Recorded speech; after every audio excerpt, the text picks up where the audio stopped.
Starks of Winterfell trace their descent to the first men in the Age of Heroes. The family's founder was Brandon the Builder, who, in the aftermath of the Long Night, helped establish the Night's Watch. Legend has it he enlisted the aid of giants and the powerful magic of the Children of the Forest to raise the mighty wall, which has protected the realm for generations. He went on to build the ancestral seat of Winterfell and reigned as the first king in the north. The Starks reigned as kings for thousands of years, even withstanding the invasion of the Andals.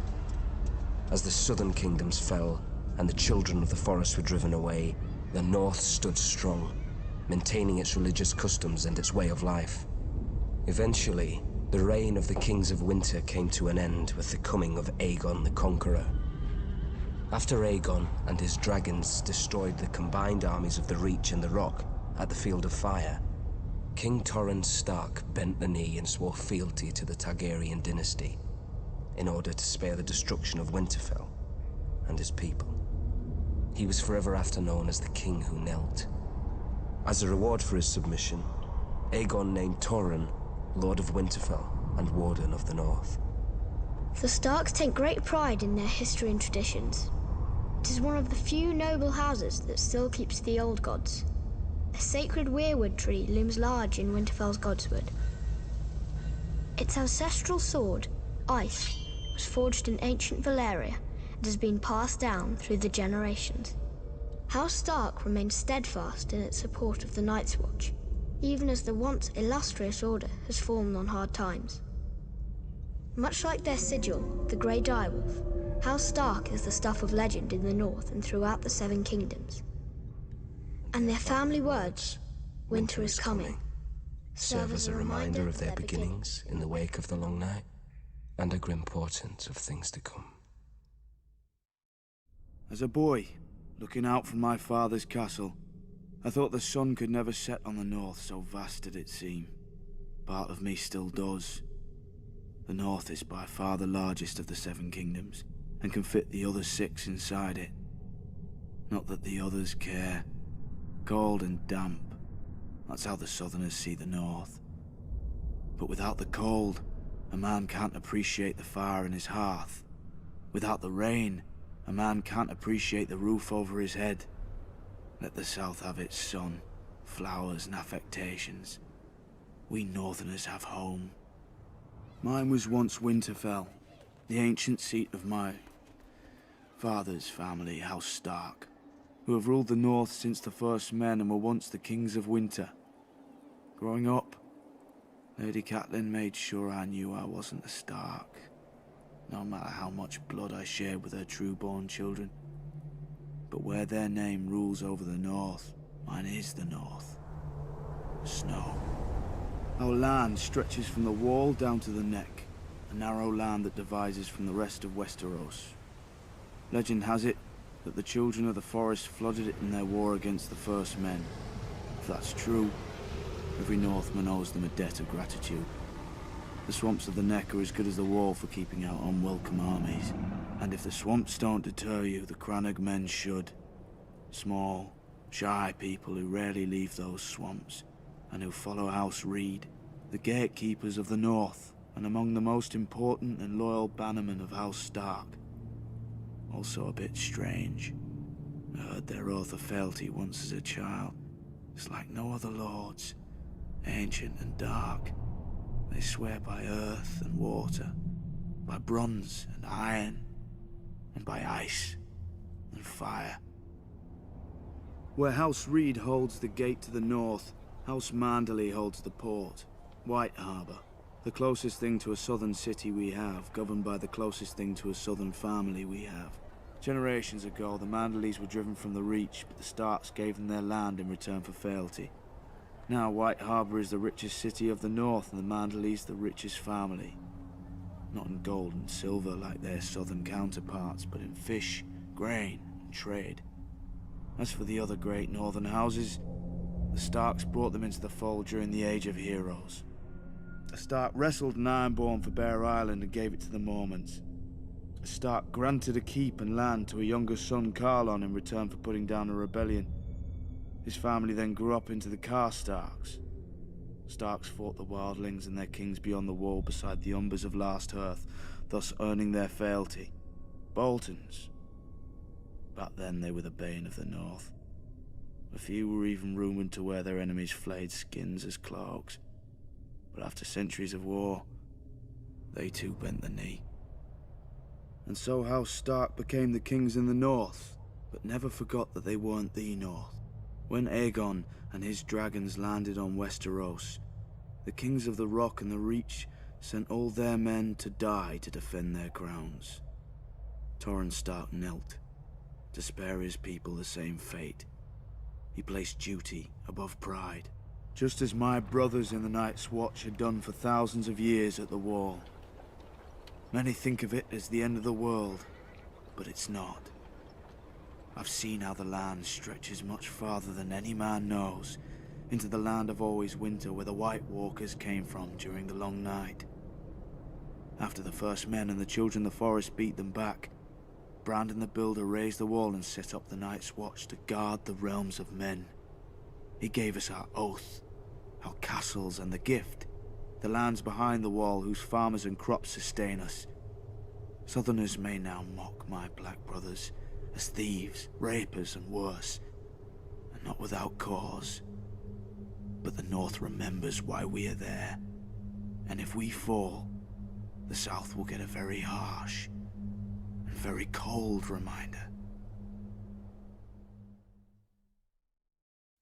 Brandon the Builder, founder of House Stark, raised Winterfell with giants over 8,000 years ago, or so nursemaids tell all the children of the North.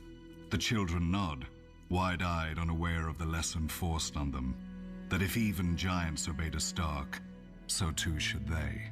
But like every other castle, Winterfell was built in pieces over thousands of years. The first men settled there because of the hot springs that bubbled through the ground.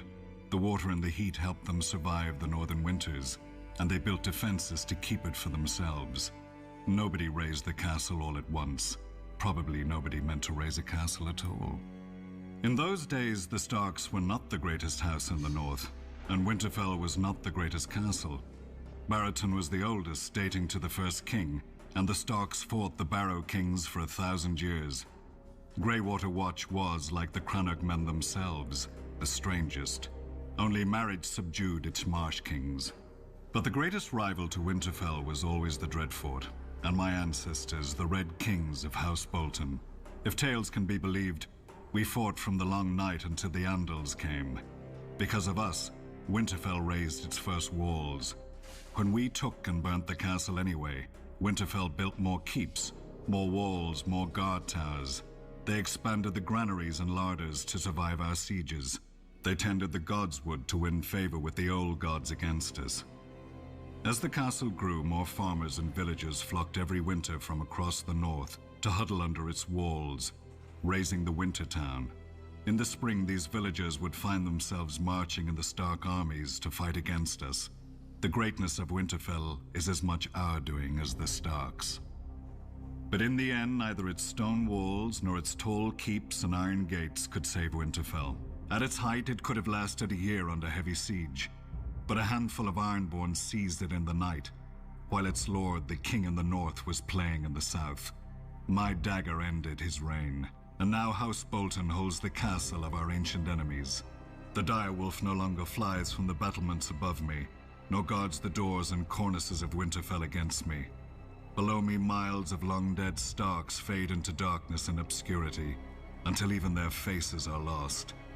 Some Northerners whisper that they wait for the day their house will rise again. They will wait forever. The North is the oldest and largest of the Seven Kingdoms, but House Stark has not always held it.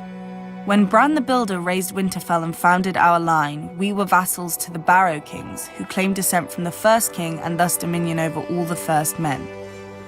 But after the long night, it was our house who built the wall and set the Night's Watch to guard the realms of men, whilst our king sat in his barrow.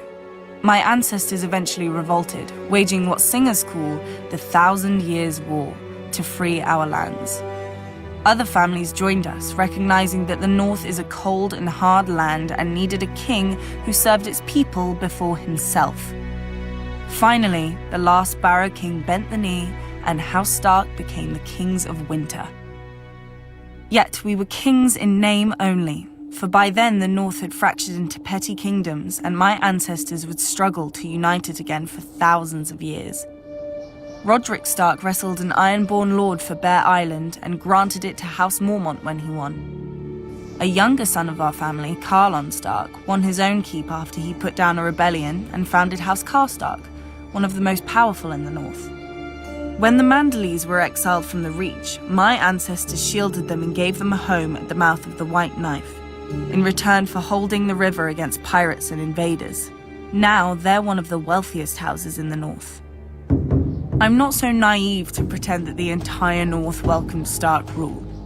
The last Warg King was slain at Sea Dragon Point along with all his sons and beasts. The last Marsh King died at the hands of King Rickard Stark, and House Reed has held the swamps of the Neck ever since. Houses Greenwood, Towers, Amber, Frost.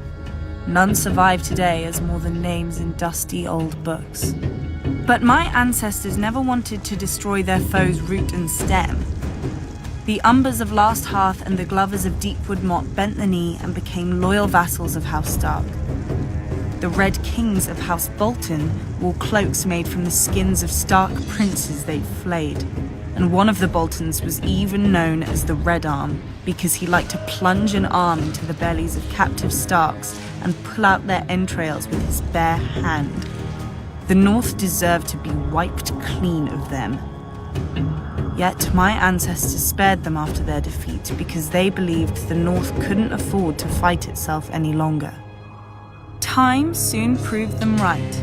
When the Andals swept into Westeros, they obliterated all the kingdoms of the First Men except the North.